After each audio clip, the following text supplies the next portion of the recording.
Vijayanagara channel ವೀಕ್ಷಕರಿಗೆ ನಮಸ್ಕಾರ. ನಾನು ಭುವನಶ್ರೀ ನವೀನ್ ಕುಮಾರ್. ಈಗ ವಾರ್ತೆಗಳ ಮುಖ್ಯಾಂಶಗಳು.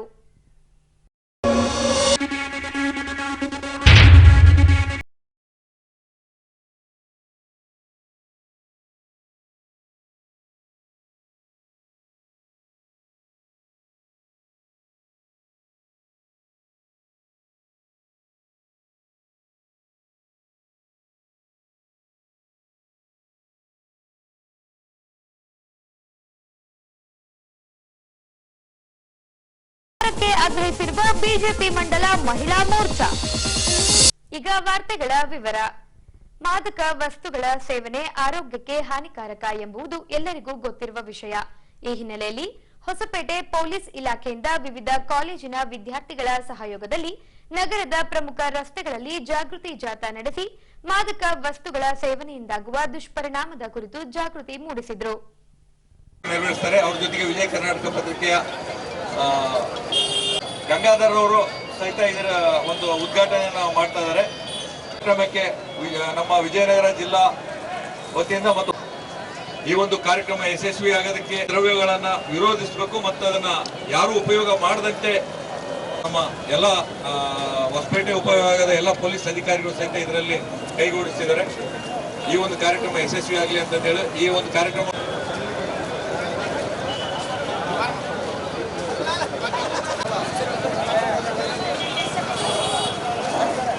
ಏನಾರ ಕೊಡಕ್ಕೆ ನಮ್ಮ ಕಾಲೇಜಿಂದ ಆಗ್ತದೆ ಸರ್.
ಬಸ್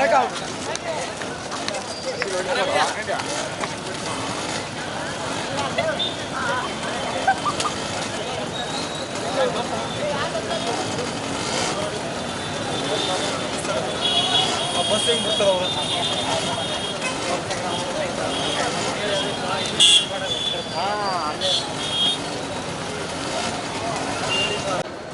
ಪತ್ರಿಕೆ ಹಾಗೂ ಕರ್ನಾಟಕ ರಾಜ್ಯ ಪೊಲೀಸ್ ಸಹಯೋಗದೊಂದಿಗೆ ಡ್ರಗ್ಸ್ ಫ್ರೀ ಕರ್ನಾಟಕ ಒಂದು ಅಭಿಯಾನದಡಿಯಲ್ಲಿ ಈ ಒಂದು ಕಾರ್ಯಕ್ರಮ ಮಾಡ್ತಾ ಇದ್ದೀವಿ.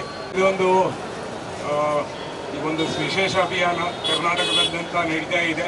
ಅದರ ಅಂಗವಾಗಿ ಆಲ್ರೆಡಿ ನಾವು 5 ತಾಲೂಕುಗಳಲ್ಲಿ ಮುಗಿಸಿದ್ದೇವೆ. ಇದು ಕೊನೆಯ ತಾಲೂಕು. ಈ ತಾಲೂಕಿನಲ್ಲಿ ಇವತ್ತು ಈ ಕಾರ್ಯಕ್ರಮ ಮಾಡಲು ಒಂದೇ ಉದ್ದೇಶ,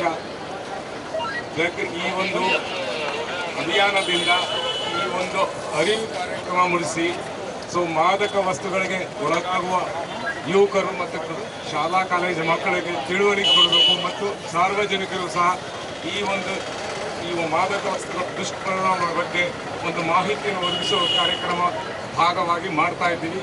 ಈಗಾಗಲೇ ನಾವು ಜೂನ್ 26 ಆಂಟಿ ಡ್ರಗ್ಸ್ ಡೇ ಮಾಡಿದ್ದೀವಿ. ಎಲ್ಲ ಶಾಲೆಗಳ ಕಾಲೇಜುಗಳಿಗೆ ಭೇಟಿ ಅವರಿಗೆ ತಿಳುವಳಿಕೆ ಕೊಟ್ಟಿದ್ದೀವಿ. ಈ ಒಂದು ಭಾಗವಾಗಿ ಪ್ರತಿ ಒಂದು ತಿಂಗಳಲ್ಲಿ 4-5 ಕಾಲೇಜುಗಳಿಗೆ ನಮ್ಮ ಅಧಿಕಾರಿಗಳು ಭೇಟಿ ಮಾಡಿ ಅವರಿಗೆ ತಿಳುವಳಿಕೆ ಕೊಡ್ತಾ ಇದ್ದಾರೆ. ಇದೊಂದು ಬಹಳಷ್ಟು ಈಗಿನ ಇತ್ತೀಚಿನ ನಮ್ಮ ಒಂದು ಅಪರಾಧಗಳಲ್ಲಿ ಮಾದಕ ದ್ರವ್ಯ, ಸೈಬರ್ ಕ್ರೈಮ್, ಈ ಸೋಷಿಯಲ್ ಮೀಡಿಯಾ ಬಹಳಷ್ಟು ನಮಗೆ ಆತಂಕ ಉಂಟು ಮಾಡ್ತಾ ಇದೆ. ಆ ಒಂದು ನಡೆಯುವ ನಿಟ್ಟಿನಲ್ಲಿ ನಿರಂತರವಾಗಿ ಪೊಲೀಸ್ ಇಲಾಖೆಯಿಂದ ಪ್ರಚಾರ ನೀಡ್ತಾ ಇದ್ದಾರೆ. ಅದಕ್ಕೆ ನಾವು ವಿಜಯ ಕರ್ನಾಟಕದವರು ಸಹ ಒಂದು ಕೈ ಜೋಡಿಸಿದ್ದಾರೆ. ಇದೇ ಸಮಯದಲ್ಲಿ ನಾವು ಡ್ರಗ್ ಫ್ರೀ ಕರ್ನಾಟಕ ಅಂತ ಒಂದು ಆ್ಯಪ್ ಪೊಲೀಸ್ನಿಂದ ಮಾಡಿದ್ದೀವಿ. ಅದನ್ನು ನೀವು ಅಪ್ಲೋಡ್ ಮಾಡಿ ಮಾದಕ ವಸ್ತು ಸೇವನೆ ಇರಲಿ, ಸಾಗಾಣಿಕೆ ಇರಲಿ, ಸಂಗ್ರಹಣೆ ಇರಲಿ, ಈ ಬಗ್ಗೆ ನೀವು ಒಂದು ಮಾಹಿತಿಯನ್ನು ನೇರವಾಗಿ ಇಲಾಖೆಗೆ ಕೊಡಬಹುದು. ನಿಮ್ಮ ಮಾಹಿತಿಯನ್ನು ಗುಪ್ತವಾಗಿ ಇಡ್ತಾ ಇದ್ದೀವಿ. ಈ ಒಂದು ಅಭಿಯಾನದಲ್ಲಿ ಸಾರ್ವಜನಿಕರು ಮಕ್ಕಳಿಗೆಲ್ಲ ತಮಗೆ ಏನಾದರೂ ಮಾಹಿತಿ ಇದ್ದರೆ ಈ ಆ್ಯಪ್ಗೆ ನಮಗೆ ಒಂದು ಮಾಹಿತಿ ಕೊಟ್ಟರೆ ನಮಗೆ ಅದನ್ನು ಕಂಟ್ರೋಲ್ ಮಾಡೋಕ್ಕೆ ನಿಯಂತ್ರಿಸೋದಕ್ಕೆ ಒಂದು ಸಾಧ್ಯವಾಗ್ತದೆ ಅಂತ ನಾನು ನಮ್ಮೆಲ್ಲರಿಗೆ ಒಂದು ಕಳಕಳಿಯಿಂದ ವಿನಂತಿ ಮಾಡಿ ಈ ಒಂದು ಅಭಿಯಾನ ಯಶಸ್ವಿಯಾಗಲಿ, ಇದರಿಂದ ಮಕ್ಕಳು ಮತ್ತು ಸಾರ್ವಜನಿಕರು ಪ್ರಯೋಜನ ಪಡಲಿ ಅಂತ ಹೇಳಿ ನನ್ನ 2 ಮಾತುಗಳನ್ನು ಮುಗಿಸ್ತೇನೆ. ಜೈ ಹಿಂದ್, ಜೈ ಕರ್ನಾಟಕ. ದಿನಾಂಕ 10ರಂದು ಹೊಸಪೇಟೆ ಆರ್ಯವೈಶ್ಯ ಸಂಘದಿಂದ ಸ್ವಯಂ ಪ್ರೇರಿತ ರಕ್ತದಾನ ಶಿಬಿರವನ್ನ ಕೈಗೊಳ್ಳಲಾಗಿದೆ. ಆಸಕ್ತರು ರಕ್ತದಾನ ಮಾಡುವ ಮೂಲಕ ಇತರರ ಅಮೂಲ್ಯ ಜೀವನಕ್ಕೆ ಸಹಕರಿಸಬೇಕೆಂದು ಆರ್ಯವೈಶ್ಯ ಸಂಘ ಹಾಗೂ ಆರೋಗ್ಯ ಮತ್ತು ಕುಟುಂಬ ಕಲ್ಯಾಣ ಇಲಾಖೆಯು ಸಾರ್ವಜನಿಕರಲ್ಲಿ ಕರೆ ನೀಡಿದ್ದಾರೆ.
ಏನಂದ್ರೆ ಕಾಲೇಜ್ ಇಷ್ಟು ವಿಶ್ವಾಸ ಏನು ಬೇಕಿದ್ರೆ ಕರೆಕ್ಟಾಗಿ ಗೊತ್ತಾಗ್ತದೆ.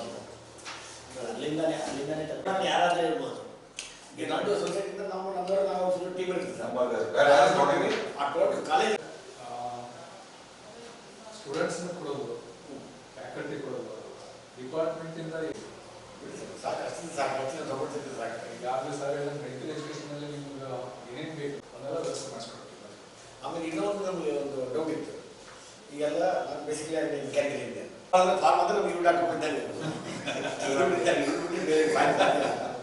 ಸೊ ಇವ್ರದ್ದು ನನಗೆ ನಡೀತಾ ಇಲ್ಲ ಅಂತೇಳಿ ನಮ್ಮ ಅಡ್ಮಿನಿಸ್ಟ್ರೇಷನ್ನು ನೀವು ಮಾಡ್ಬೋದು.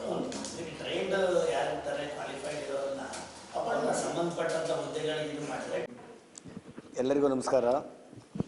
ನನ್ನ ಹೆಸರು ಕಾಕ್ಬಾಳ್ ರಾಜೇಂದ್ರ, ಆರ್ಯವೈಶ್ಯ ಸಂಘ ಅಧ್ಯಕ್ಷರು. ಇದೇ ದಿನಾಂಕ 10ನೇ ತಾರೀಕು ಅಂದರೆ ವೈಕುಂಠ ಏಕಾದಶಿ ದಿನ ನಾವೊಂದು ಧಾರ್ಮಿಕ ಕಾರ್ಯಕ್ರಮ ಇಟ್ಕೊಂಡಿದ್ದೀವಿ. ಸೊ ಯೂಶಲಿ ನಮ್ಮ ಸಂಘದಲ್ಲಿ ಯಾವುದೇ ಧಾರ್ಮಿಕ ಕಾರ್ಯಕ್ರಮ ಇದ್ದಾಗ ಒಂದು ಸೇವಾ ಕಾರ್ಯಕ್ರಮಗಳು ಜೊತೆ ಸೇರಿಸ್ತಾ ಇದ್ದೀವಿ. ಸೊ ಆ ನಿಟ್ಟಿನಲ್ಲಿ ನಾವು ಆರೋಗ್ಯ ಮತ್ತು ಕುಟುಂಬ ಸಮಾಜ ಇಲಾಖೆಯಿಂದ ಹಾಗೂ ಬಲ್ಡೋಟ ಬ್ಲಡ್ ಬ್ಯಾಂಕ್ ಇವರ ಸಹಯೋಗದಿಂದ ಒಂದು ಬ್ಲಡ್ ಡೊನೇಷನ್ ಕ್ಯಾಂಪ್ ಮಾಡ್ತಾಯಿದ್ದೀವಿ. ದಯವಿಟ್ಟು ಎಲ್ಲರೂ ಅದರಲ್ಲಿ ಭಾಗವಹಿಸಿ ರಕ್ತದಾನ ಮಾಡಿ. ಆಮೇಲೆ ಇದರಿಂದ ಈ ಮೂಲಕ ನಾನು ಎಲ್ಲ ನಮ್ಮ ಆರ್ಯವೈಶ್ಯ ಬಾಂಧವರಿಗೂ, ಆರ್ಯವೈಶ್ಯ ಸಂಘದವರಿಗೂ, ಆಮೇಲೆ ಎಲ್ಲ ಯಂಗ್ಸ್ಟರ್ಸಿಗೂ ರಕ್ತದಾನ ಮಾಡಲಿಕ್ಕೆ ಮುಂದೆ ಬರಬೇಕು. ಶಿಬಿರದಲ್ಲಿ ಎಲ್ಲ ಜನಾಂಗದವರು, ಬರೀ ಆರ್ಯವೈಶ್ಯ ಸಂಘದವರಂತೆ ಅಲ್ಲ, ಆರ್ಯವೈಶ್ಯ ಜನಾಂಗದವರಂತೆ ಅಲ್ಲ, ಎಲ್ಲ ಜನಾಂಗದವರು ಎಲ್ಲ ಸಮಾಜಮುಖಿಯಾಗಿ ರಕ್ತದಾನ ಮಾಡಿಸಿ. ಸೊ ಇದು 10ನೇ ತಾರೀಕು ಬೆಳಿಗ್ಗೆ 9 ಗಂಟೆಯಿಂದ ಸಾಯಂಕಾಲ 4:15ವರೆಗೆ ಇರುತ್ತೆ.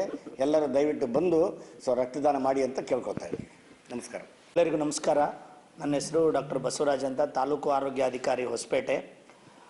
ಹೊಸಪೇಟೆಯ ಎಲ್ಲ ನಾಗರಿಕ ಬಾಂಧವರಲ್ಲಿ ವಿನಂತಿ ಏನಂತಂದರೆ, ಇದೇ ಜನವರಿ 10ನೇ ತಾರೀಕು ನಮ್ಮ ಹೊಸಪೇಟೆಯ ಹಂಪಿ ರಸ್ತೆಯಲ್ಲಿರ್ತಕ್ಕಂಥ ವಾಸವಿ ಕಲ್ಯಾಣ ಮಂಟಪದಲ್ಲಿ ಆರ್ಯವೈಶ್ಯ ಸಂಘ ಹಾಗೂ ಆರೋಗ್ಯ ಮತ್ತು ಕುಟುಂಬ ಕಲ್ಯಾಣ ಇಲಾಖೆ ಮತ್ತು ವಾಸಂತಿ ದೇವಿ ಬಲ್ಡೋಟ ಬ್ಲಡ್ ಬ್ಯಾಂಕ್ ಇವರ ಸಹಯೋಗದಲ್ಲಿ ನಾವು ಬೆಳಗ್ಗೆ 9:30ಯಿಂದ ಸಂಜೆ 4 ಗಂಟೆವರೆಗೆ ಸ್ವಯಂ ಪ್ರೇರಿತ ರಕ್ತದಾನ ಶಿಬಿರವನ್ನು ವೈಕುಂಠ ಏಕಾದಶಿಯ ನಿಮಿತ್ತ ಹಮ್ಮಿಕೊಂಡಿರ್ತೇವೆ.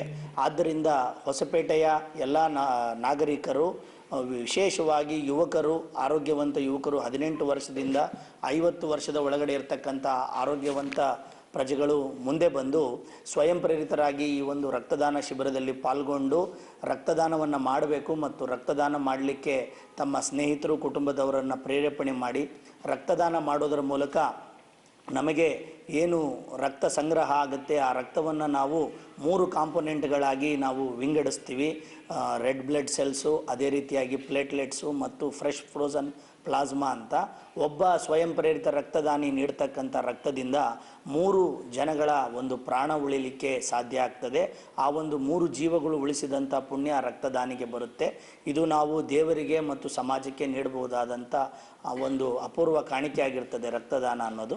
ಆದ್ದರಿಂದ ಈ ಒಂದು ವೈಕುಂಠ ಏಕಾದಶಿಯ ದಿವಸ ಏನು ವಾಸವಿ ಕಲ್ಯಾಣ ಮಂಟಪದಲ್ಲಿ ವಿಶೇಷವಾದಂಥ ಸ್ವಯಂ ಪ್ರೇರಿತ ರಕ್ತದಾನ ಶಿಬಿರವನ್ನು ಆರ್ಯವೈಶ್ಯ ಸಂಘ, ಆರೋಗ್ಯ ಮತ್ತು ಕುಟುಂಬ ಕಲ್ಯಾಣ ಇಲಾಖೆ, ಅದೇ ರೀತಿಯಾಗಿ ಬಲ್ಡೋಟ ಬ್ಲಡ್ ಬ್ಯಾಂಕ್ ಅವರು ಹಮ್ಮಿಕೊಂಡಿದ್ದೀವಿ.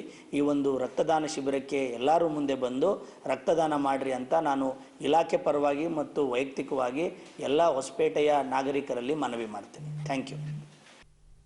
ರಾಜ್ಯದಲ್ಲಿನ ವಿವಿಧ ಜಿಲ್ಲೆಗಳಲ್ಲಿ ಬಾಣಂತಿಯರ ಸಾವಿನ ಪ್ರಕರಣ ದಿನದಿಂದ ದಿನಕ್ಕೆ ಏರುಗತಿಯಲ್ಲಿ ಸಾಗಿದೆ.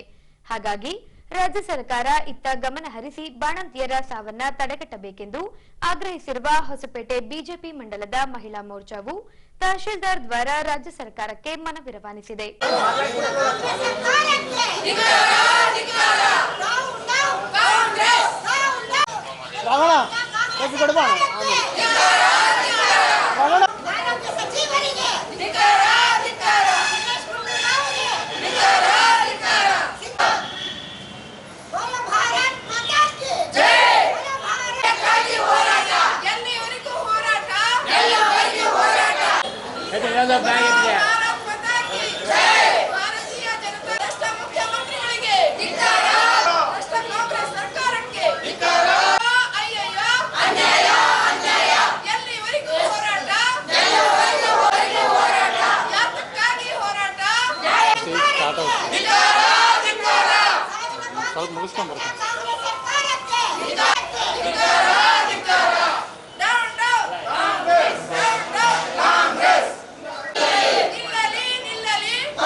ಸರ್ಕಾರ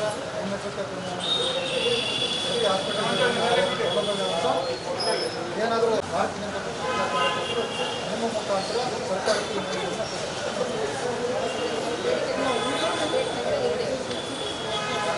ಇವತ್ತಿನ ದಿನ ವಿಜಯನಗರ ಜಿಲ್ಲೆಯಲ್ಲಿ ಬಾಣಂತಿಯರ ಸರಣಿ ಸಾವಿನ ಬಗ್ಗೆ ನಾವು ಪ್ರೊಟೆಸ್ಟ್ ಮಾಡ್ತಾ ಇದ್ದೀವಿ.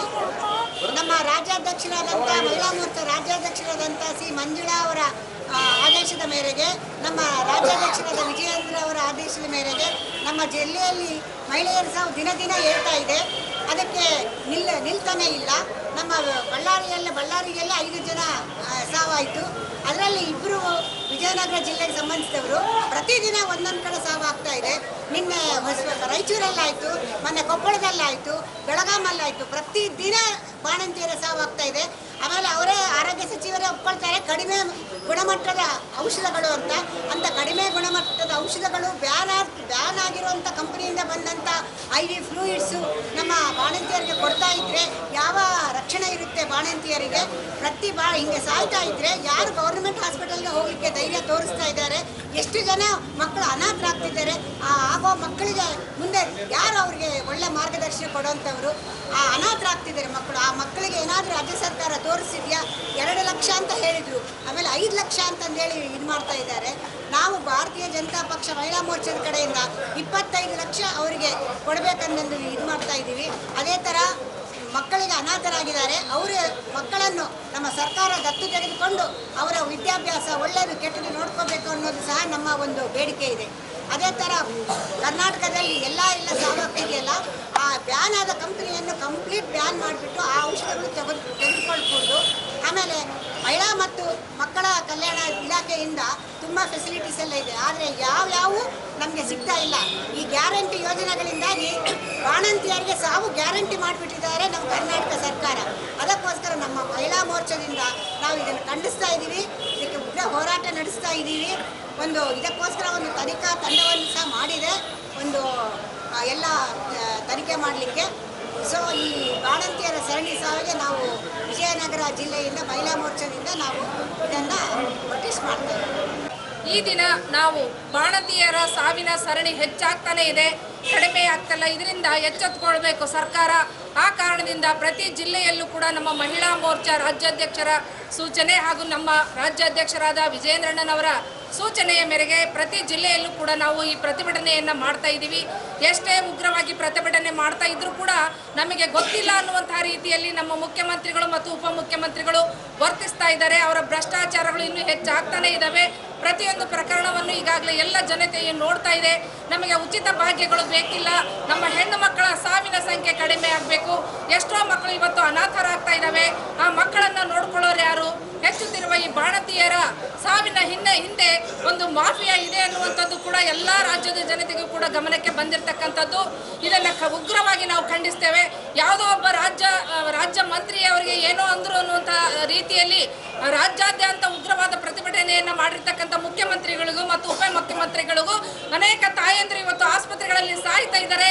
ಇದಕ್ಕೆ ಕಾರಣ ಆಗಿರ್ತಕ್ಕಂಥದ್ದು ನಮ್ಮ ಸರ್ಕಾರ ಅನ್ನುವಂಥ ಪ್ರಜ್ಞೆ ಇಲ್ಲ. ಒಬ್ಬ ಮಹಿಳೆಗೆ ಮಾತ್ರ ಇವರು ನ್ಯಾಯ ಕೊಡಿಸ್ಲಿಕ್ಕೆ ಹೋಗ್ತಾ ಇದ್ದಾರೆ. ಹಾಗಾಗಿ ಇವತ್ತು ಭಾರತೀಯ ಜನತಾ ಪಕ್ಷ ದಿಟ್ಟವಾಗಿ ನಿಂತಿದೆ. ರಾಜ್ಯದ ಮಹಿಳೆಯರೆಲ್ಲರೂ ಭಾರತೀಯ ಜನತಾ ಪಕ್ಷದ ಕುಟುಂಬದವರು, ಅವರೆಲ್ಲರೂ ಕೂಡ ನಮ್ಮ ಮನೆಯ ಹೆಣ್ಣು ಮಕ್ಕಳು ಅನ್ನುವಂಥ ರೀತಿಯಲ್ಲಿ ನಮ್ಮ ರಾಜ್ಯದ ನಾಯಕರು ಹಾಗೆ ನಮ್ಮ ಪಕ್ಷದವರೆಲ್ಲರೂ ಕೂಡ ಇದನ್ನು ಉಗ್ರವಾಗಿ ನಾವು ಪ್ರತಿಭಟನೆಯನ್ನು ಮಾಡುತ್ತಾ ಇದ್ದೇವೆ. ಈ ಒಂದು ಪ್ರತಿಭಟನೆಗೆ ಎಲ್ಲರ ಬೆಂಬಲ ಬೇಕು. ಹಾಗಾಗಿ ಪತ್ರಿಕಾ ಮಾಧ್ಯಮದವರಲ್ಲೂ ಕೂಡ ನಾವು ಕೇಳ್ತಾ ಇದ್ದೇವೆ, ಇದು ಅನ್ಯಾಯ. ಈ ಅನ್ಯಾಯವನ್ನು ಹೋಗಲಾಡಿಸುವಲ್ಲಿ ನಿಮ್ಮ ಪಾತ್ರವೂ ಕೂಡ ಇರ್ತಕ್ಕಂಥದ್ದು. ನಮ್ಮ ಜೊತೆ ನಮ್ಮೆಲ್ಲರಿಗೂ ಕೂಡ ಸಹಕಾರವನ್ನು ಕೊಡ್ರಿ. ಬಾಣಂತಿಯರ ಸಾವಿನ ಸಂಖ್ಯೆ ಕಡಿಮೆ ಆಗಬೇಕು. ಹೆಣ್ಣು ಮಕ್ಕಳ ಸುರಕ್ಷತೆ ಇಲ್ಲದಂತಾಗಿದೆ. ಮಕ್ಕಳು ಅನಾಥರಾಗ್ತಾ ಇದ್ದಾರೆ. ಬೇರೆ ಬೇರೆ ಕಾರಣಗಳನ್ನು ಇಟ್ಕೊಂಡು ಈ ಸರ್ಕಾರ ಆಡಳಿತವನ್ನು ಮಾಡ್ತಾ ಇದೆ. ಎಲ್ಲ ಉಚಿತ ಭಾಗ್ಯಗಳು ಅನ್ನುವಂಥ ಹೆಸರಿನಿಂದ ಜನರನ್ನ ಮೋಸಗೊಳಿಸುವಂಥ ಕೆಲಸವನ್ನ ಇವತ್ತು ಸರ್ಕಾರ ಮಾಡ್ತಾ ಇದೆ. ರೈತನಿಗೆ ಬದುಕಲಿಕ್ಕೆ ದಾರಿ ಇಲ್ಲ, ವಿದ್ಯಾರ್ಥಿಗಳಿಗೆ ಓದಲಿಕ್ಕೆ ದಾರಿ ಇಲ್ಲ. ಸಾವಿನ ಸಂಖ್ಯೆಗಳು ದಿನದಿಂದ ದಿನಕ್ಕೆ ಹೆಚ್ಚಾಗ್ತಾ ಇದ್ದಾವೆ. ಹೆಣ್ಣು ಮಕ್ಕಳ ಮೇಲೆ ಅನ್ಯಾಯ ದೌರ್ಜನ್ಯಗಳು ಕೂಡ ಹೆಚ್ಚಾಗ್ತಾ ಇದ್ದಾವೆ. ಎಲ್ಲಿಯಾದರೂ ಕೂಡ ಒಬ್ಬ ಮಹಿಳೆಗೆ ಅನ್ಯಾಯ ಆಗಿದೆ ಅಂತ ಹೇಳಿ ನ್ಯಾಯ ಕೊಡಿಸುವಂಥ ಕೆಲಸವನ್ನ ಈ ರಾಜ್ಯ ಸರ್ಕಾರ ಇಂದಿನವರೆಗೂ ಕೂಡ ಮಾಡ್ತಾ ಇಲ್ಲ. ಹಾಗಾಗಿ ಇವತ್ತು ನಾವು ಎಚ್ಚರಿಸುವಂಥ ಕೆಲಸವನ್ನ ಭಾರತೀಯ ಜನತಾ ಪಕ್ಷದಿಂದ, ಮಹಿಳಾ ಮೋರ್ಚಾದಿಂದ ಹಾಗೆ ನಮ್ಮ ಪಕ್ಷದ ಸಂಘಟನೆಯಿಂದ ನಾವು ಮಾಡ್ತಾ ಇದ್ದೇವೆ. ಈ ಒಂದು ಕಾರಣದಿಂದ ಇವತ್ತು ಪ್ರತಿಭಟನೆಯನ್ನ ನಾವು ಉಗ್ರವಾಗಿ ಹಮ್ಮಿಕೊಂಡಿದ್ದೇವೆ. ತಾವೆಲ್ಲರೂ ಇದಕ್ಕೆ ಒಂದು ಬೆಂಬಲವನ್ನು ಕೊಡ್ತಾ ಈ ಅನ್ಯಾಯಕ್ಕೆ ಒಳಗಾಗಿರ್ತಕ್ಕಂಥವರಿಗೆ ನ್ಯಾಯವನ್ನು ಒದಗಿಸಿಕೊಡಬೇಕು. ಅದಕ್ಕೆ ತಮ್ಮೆಲ್ಲರ ಬೆಂಬಲ ಸಹಕಾರ ಅಗತ್ಯ ಅಂತ ಹೇಳಿ ಹೇಳ್ತಾ, ಮಹಿಳಾ ಮೋರ್ಚಾ ವತಿಯಿಂದ ಕರ್ನಾಟಕದಲ್ಲಿ ಇವತ್ತು ಬಾಣಂತಿಯರ ಸರಣಿ ಸಾವನ್ನು ಆಗ್ತಾ ಇದೆ. ಅದರ ಬಗ್ಗೆ ಸರ್ಕಾರಕ್ಕೆ ಎಚ್ಚರಿಕೆಯನ್ನು ಕೊಡುವ ನಿಟ್ಟಿನಲ್ಲಿ ವಿಜಯನಗರ ಜಿಲ್ಲೆಯ ಮಹಿಳಾ ಮೋರ್ಚಾ ವತಿಯಿಂದ ಇವತ್ತು ಹೋರಾಟವನ್ನು ಹಮ್ಮಿಕೊಂಡಿದ್ದೇವೆ. ಸರ್ಕಾರ ಬಂದು 1.5 ವರ್ಷದಲ್ಲಿ ಪ್ರತಿದಿನ ಒಂದಲ್ಲ ಒಂದು ಹಗರಣಗಳಲ್ಲಿ, ಒಂದಲ್ಲ ಒಂದು ಇಶ್ಯೂಗಳಲ್ಲಿ ಸಾಮಾನ್ಯ ಜನರಿಗೆ ಬರೆ ಎಳೆಯುವುದರ ಮುಖಾಂತರ ಒಂದಲ್ಲ ಒಂದು ವಿಚಾರಗಳಲ್ಲಿ ಇವತ್ತು ಸರ್ಕಾರ ಜನರ ಮೇಲೆ ಬರೆಯನ್ನು ಹಾಕ್ತಾ ಇದೆ. ಆ ಒಂದು ನಿಟ್ಟಿನಲ್ಲಿ ಇವತ್ತು ಇಡೀ ಕರ್ನಾಟಕದಾದ್ಯಂತ ಪ್ರಾರಂಭದಲ್ಲಿ ಬಳ್ಳಾರಿಯಲ್ಲಿ ಮಹಿಳೆಯರ ಬಾಣಂತಿಯರ ಸಾವುಗಳು ಪ್ರಾರಂಭ ಆಯಿತು. ಅದಾದ ನಂತರ ಬೆಳಗಾಂನಲ್ಲಿ, ತುಮಕೂರಿನಲ್ಲಿ ಈ ರೀತಿಯಾಗಿ ಎಲ್ಲಿ ಸರ್ಕಾರಿ ಆಸ್ಪತ್ರೆಗಳಿದೆ, ಸರ್ಕಾರಿ ಆಸ್ಪತ್ರೆಗಳಲ್ಲಿ ಸೌಲಭ್ಯವನ್ನು ಪಡೀಲಿಕ್ಕೆ ಸಾಮಾನ್ಯ ಜನ ಹೋದಂಥ ಸಂದರ್ಭದಲ್ಲಿ ಅವರಿಗೆ ಭಾಗ್ಯಗಳ ಜೊತೆಗೆ ಸಾವಿನ ಭಾಗ್ಯ ಸಹ ಕೊಡ್ತಾ ಇರ್ತಕ್ಕಂಥದ್ದು ನಮ್ಮೆಲ್ಲರ ಗಮನಕ್ಕೆ ಬಂದಿದೆ. ಹಿಂದೆ ನಮ್ಮ ರಾಜ್ಯಾಧ್ಯಕ್ಷರ ನೇತೃತ್ವದಲ್ಲಿ ಸರ್ಕಾರಕ್ಕೆ ಎಚ್ಚರಿಕೆ ಕೊಡುವ ನಿಟ್ಟಿನಲ್ಲಿ ಹೇಳಿದಾಗೆ ಕೂಡ ಇವತ್ತಿಗೂ ಸಹ ಈ ರೀತಿಯ ಅದರ ಪ್ರಿಕಾಷನರಿ ವ್ಯವಸ್ಥೆಗಳನ್ನು ಮಾಡುವ ನಿಟ್ಟಿನಲ್ಲಿ ಸರ್ಕಾರ ವಿಫಲವಾಗಿರೋದ್ರಿಂದ ಇವತ್ತು ಇಡೀ ರಾಜ್ಯಾದ್ಯಂತ ಪ್ರತಿ ಜಿಲ್ಲಾ ಕೇಂದ್ರಗಳಲ್ಲಿ ಸರ್ಕಾರವನ್ನು ಎಚ್ಚರಿಕೆ ಮಾಡುವ ನಿಟ್ಟಿನಲ್ಲಿ ಮಹಿಳೆಯರು, ವಿಶೇಷವಾಗಿ ನಮ್ಮ ಮಹಿಳಾ ಮೋರ್ಚಾದ ಕಾರ್ಯಕರ್ತರು ಇವತ್ತು ಯಾವ ಬಡವರಿಗೆ ಅನ್ಯಾಯ ಆಗ್ತಿದೆ, ಯಾವ ಬಾಣಂತಿಯರ ಸಾವು ಸರಣಿಯ ರೀತಿಯಲ್ಲಿ ಆಗ್ತಾ ಇದೆ, ಆ ಒಂದು ವಿಚಾರಗಳನ್ನು ಎತ್ತಿಕೊಂಡು ಇವತ್ತು ಇಡೀ ರಾಜ್ಯಾದ್ಯಂತ ನಮ್ಮ ವಿಶೇಷವಾಗಿ ವಿಜಯನಗರ ಜಿಲ್ಲೆಯಲ್ಲಿ ಮುಂದಿನ ದಿನಗಳಲ್ಲಿ ನಾವು ಆಸ್ಪತ್ರೆಗಳಿಗೆ ಭೇಟಿ ಮಾಡಿರ್ತಕ್ಕಂಥ ಸಂದರ್ಭದಲ್ಲಿ ಅವ್ರು ಹೇಳ್ತಾರೆ, ನಮಗೆ ಸರಿಯಾದ ಸೌಲಭ್ಯಗಳಿಲ್ಲ, ಅವ್ರು ಕೊಟ್ಟಿರ್ತಕ್ಕಂಥ ಔಷಧಿಗಳನ್ನು ನಾವೆಲ್ಲ ಖರೀದಿ ಮಾಡಬೇಕಾಗಿದೆ, ಈ ರೀತಿಯ ಒತ್ತಡಗಳು ನಮ್ಮ ಮೇಲೆ ಇದೆ ಅನ್ನೋಂಥ ಒಂದು ಮಾತನ್ನು ಅವ್ರು ಹೇಳ್ತಾರೆ. ಇವತ್ತು ಸರ್ಕಾರ ಜನರ ಸಾವಿನ ಜೊತೆ ಆಟ ಆಡ್ತಾ ಇದೆ. ಮುಂದಿನ ದಿನಗಳಲ್ಲಿ ಏನು ವ್ಯವಸ್ಥೆಗಳನ್ನು ಸರಿ ಮಾಡುವ ನಿಟ್ಟಿನಲ್ಲಿ ಸರ್ಕಾರ ಕ್ರಮವನ್ನು ತೆಗೆದುಕೊಳ್ಳದೇ ಇದ್ದರೆ ಇಡೀ ಜಿಲ್ಲೆಯಾದ್ಯಂತ ಮತ್ತು ರಾಜ್ಯಾದ್ಯಂತ ಭಾರತೀಯ ಜನತಾ ಪಕ್ಷದ ನಮ್ಮೆಲ್ಲ ಕಾರ್ಯಕರ್ತರು ಏನು ಈ ರೀತಿಯ ಸರಣಿ ಸಾವುಗಳಾಗ್ತಾ ಇದೆ, ಇದರ ವಿರುದ್ಧ ಉಗ್ರವಾದಂಥ ಹೋರಾಟವನ್ನು ಮುಂದಿನ ದಿನಗಳಲ್ಲಿ ನಾವು ಮಾಡ್ತೇವೆ ಅನ್ನೋಂಥ ಒಂದು ಎಚ್ಚರಿಕೆಯನ್ನು ಕೊಡುವ ನಿಟ್ಟಿನಲ್ಲಿ ಇವತ್ತು ವಿಶೇಷವಾಗಿ ನಮ್ಮ ಮಹಿಳಾ ಮೋರ್ಚಾದ ಎಲ್ಲ ಕಾರ್ಯಕರ್ತರು, ನಮ್ಮ ಪಕ್ಷದ ಎಲ್ಲ ಕಾರ್ಯಕರ್ತರ ಜೊತೆಗೆ ನಮ್ಮ ತಾಲೂಕು ದಂಡಾಧಿಕಾರಿಗಳ ಮುಖಾಂತರ ಸರ್ಕಾರಕ್ಕೆ ಮನವಿಯನ್ನು ಸಲ್ಲಿಸುವುದ್ರ ಮುಖಾಂತರ ಮುಂದಿನ ದಿನಗಳಲ್ಲಿ ನೀವು ಸರಿಯಾದ ಕ್ರಮವನ್ನು ತೆಗೆದುಕೊಳ್ಳದೇ ಇದ್ದರೆ ಉಗ್ರವಾದಂಥ ಹೋರಾಟವನ್ನು ಮಾಡ್ತೀವಿ ಅನ್ನೋಂಥ ಒಂದು ಎಚ್ಚರಿಕೆಯನ್ನು ಕೊಡಲಿಕ್ಕೆ ಇವತ್ತು ನಾವು ಇಲ್ಲಿ ಬಂದಿದ್ದೇವೆ. ಈಗ ಪೊಲೀಸ್ ಪ್ರಕಟಣೆ. ಎಷ್ಟೇ ಹಳೆಯ ಬಂಗಾರವಿರಲಿ, ಪಾಲಿಶ್ ಮಾಡಿದ ಮೇಲೆ ಹೊಸದೇ ರೀತಿಯಲ್ಲಿ ಕಾಣ್ತದೆ ತಾಯಿ, ನೋಡಿ.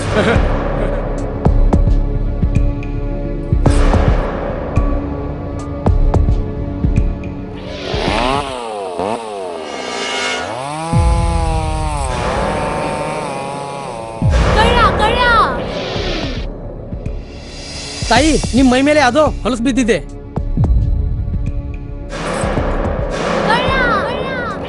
ಇಲ್ಲಿ ತಾಯಿ, ನಾನು ಪೊಲೀಸ್.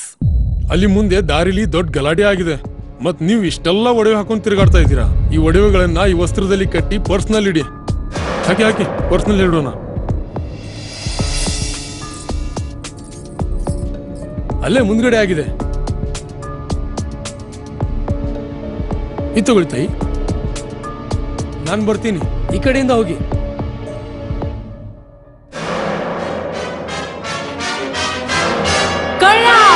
ಇಂತಹ ಮೋಸದ ಸಂಗತಿ ನಿಮಗೂ ನಡೆಯಬಹುದು. ತಮ್ಮ ಬೆಲೆ ಬಾಳುವ ಒಡವೆ ಆಭರಣ ವಸ್ತುಗಳನ್ನು ಎಚ್ಚರಿಕೆಯಿಂದ ಕಾಪಾಡಿ.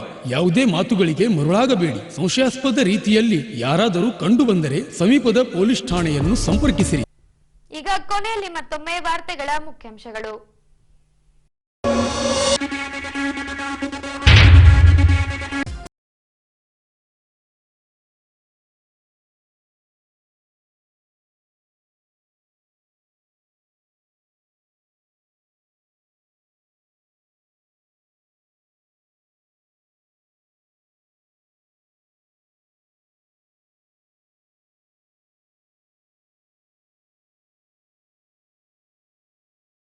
ಸರ್ಕಾರಕ್ಕೆ ಆಗ್ರಹಿಸಿರುವ ಬಿಜೆಪಿ ಮಂಡಲ ಮಹಿಳಾ ಮೋರ್ಚಾ. ಇಲ್ಲಿಗೆ ವಾರ್ತಾ ಪ್ರಸಾರ ಮುಕ್ತಾಯವಾಯಿತು. ನೈಜ ಸುದ್ದಿಗಳಿಗಾಗಿ ನೋಡ್ತಾ ಇರಿ ವಿಜಯನಗರ ಸುದ್ದಿವಾಹಿನಿ. ನಮಸ್ಕಾರ.